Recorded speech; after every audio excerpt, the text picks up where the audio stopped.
Hi friends, నేను మీ దీప. వీటిని చూస్తున్నారా? ఇక్కడ 4 ఫిషెస్ ఉన్నాయి కదా. ఇది మా ఇంట్లో ఉండే ఫిష్ ట్యాంక్లోవే అనమాట. వీటిని చూస్తే ఒక మాట గుర్తొచ్చింది, అది మీతో చెప్పాలని నేను ఇక్కడ వీడియో షూట్ చేస్తున్నాను. ఇప్పుడు చూడండి, దీనికి నేను ఫుడ్ వేస్తున్నాను. అవి ఎలా తింటున్నాయి? దగ్గరకు వచ్చి 4 గుమిగూడి తింటున్నాయి కదా. దీన్ని బట్టి చూడండి, నాకు ఒక మాట అర్థమైంది. అవి ఉండేది ఈ బాక్స్ లోపలే అయినా ఆ ఫుడ్ వేసినప్పుడు మాత్రం దగ్గరికి వస్తాయి. మళ్ళీ ఈ 4 ఒకదానికి ఒకటి సంబంధం లేకుండా ఎట్లా తిరుగుతాయో చూడండి.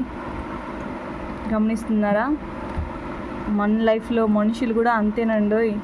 మనతో అవసరం ఉన్నప్పుడు, మన దగ్గర డబ్బులు ఉన్నప్పుడు తినేస్తున్నారంటే ఒకే ఇంట్లో ఉన్నా కానీ మళ్ళీ పట్టించుకోకుండా తిరిగే వాళ్ళు చాలామంది ఉంటారు.